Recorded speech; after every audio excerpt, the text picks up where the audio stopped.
Hello everybody and welcome back for another video. Today we're going to look at a very interesting two-move puzzle. Now I did a video about the world's hardest one-move puzzle, which I actually consider that pretty accurate, but this one I'll say, is it the world's hardest with a question mark? I'm not sure, but it might be the world's hardest two-move mate. For me it might be, for you it might be, I'm not sure. But let's just get into it. So this specific puzzle is actually a composition. I'll post down in the description who it's from. But I really have a trouble with a lot of compositions because they look kind of ridiculous. But this one is actually a very good example. And the reason I'm making this video is because the question that was asked on my podcast is, do you need to solve, 4, 5, or longer combinations, very hard combinations, in order to improve your tactics? And I would say actually a better method would be to find very hard one and two move studies or puzzles, and that will really show you that it's not necessarily the depth of calculation, it's the organization of your thinking and how thorough you are in looking at all the possibilities from your thought process. So with that said, let's jump into it. All right, so if we start with the method that I recommend, which is to calculate systematically, you start basically with the queen first, and then the rook, and then the minor pieces, and then the pawns. All right, so if we start with that, we'll look for all the checks. Now that's the first step. You want to look for all the forcing moves, which is in the order of checks, captures, and threats. All right, so we have the queen check here, here, and here. All right, so far we've seen basically 3 checks by the queen. All right, so we'll start there, but we want to find everything before we start calculating.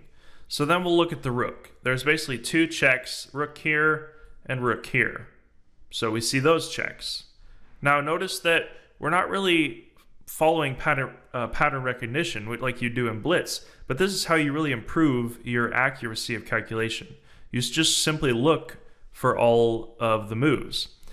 All right, so then this knight's really not doing much. This knight has 2 checks here and here. It's looking a little messy now because there's a lot of options.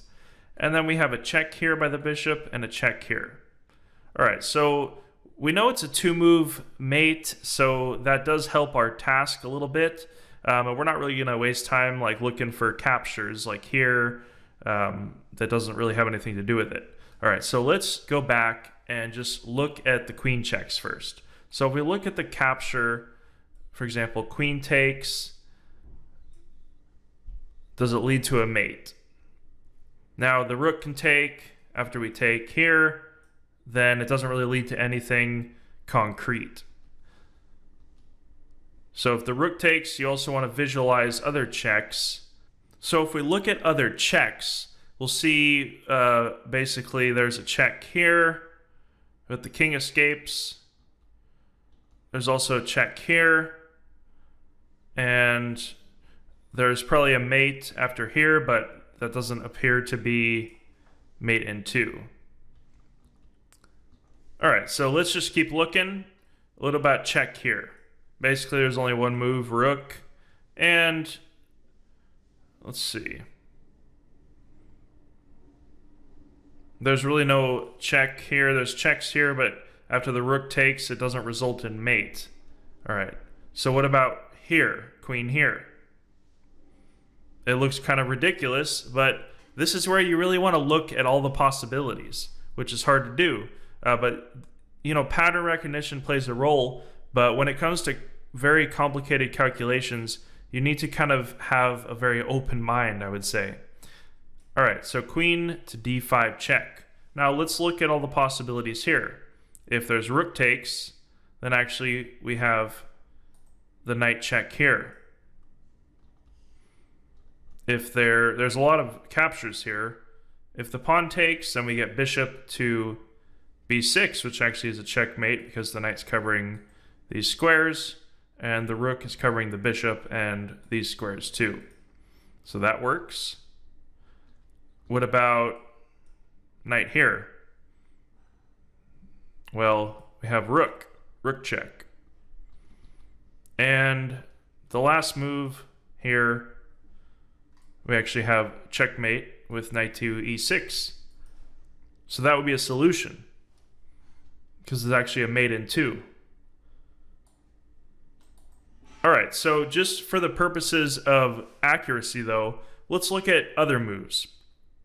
Alright, so we found that there's a queen mate in 2 with queen to d5, and we did that very thoroughly. Now rook check doesn't work because the knight would take. Alright, what about rook check here? Okay, so it looks like there's multiple interpositions. We want to check here. If the knight comes here though, then actually it interposes and we don't have a mate right away. We still have a check, pawn takes, but I don't see a mate. And the computer's saying there was actually a mate in 3 with c takes d4, but it's not a mate in 2.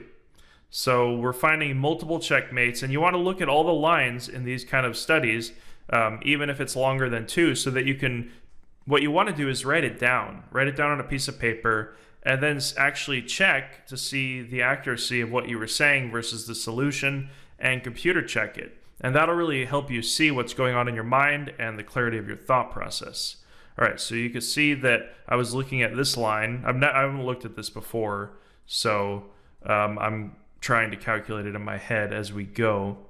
All right, so other moves, knight doesn't really work because it would just capture, and I don't see a mate. For example, here, just knight takes, then either the rook takes or the pawn takes here. So lastly, we'll look, bishop check doesn't work because, well, I guess here, but the king escapes, so you just get out. You're going to win a bunch of material, but it's not a mate in 2. Good to see, though. So bishop doesn't work, and then pawn, for example, here, let's see.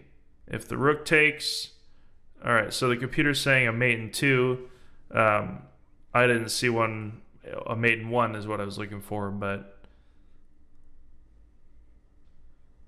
so it looks like maybe the rook check, yeah, okay, that's what the computer's saying. If he comes out here, oh, that's interesting. So that'd actually be a mate there, knight to c2. Now these are very complicated, as you can see. All right, so basically the solution is queen to d5, as we found with these lines, multiple captures. And I wanted to just make a perfect illustration of how you can actually calculate complicated positions with a thorough method. Now this does require you having pattern recognition and visualization, but what I would recommend first is to actually move the pieces on the board and then actually visualize while you're moving the pieces. So don't try to just do it from the get-go to visualize it. If you're training that skill, I would recommend that you move the pieces first, and then once you actually know the line, you can calculate it in your head. So this is a really good way to learn visualization as well, is to practice these lines that you've looked at on a real board, on a real physical board. So we know that queen to d5 is the move. You'd visualize queen to d5, and then each capture, you'd try to visualize how the mate goes down. The hardest one for me to see was this one, because I was looking at the knights, and then you just see its rook.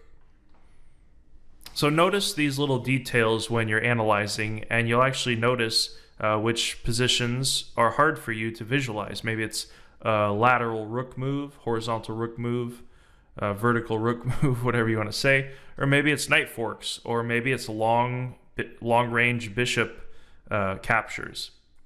These kind of things are very helpful to learn in training and not learn when you're in the last hour of a tournament game.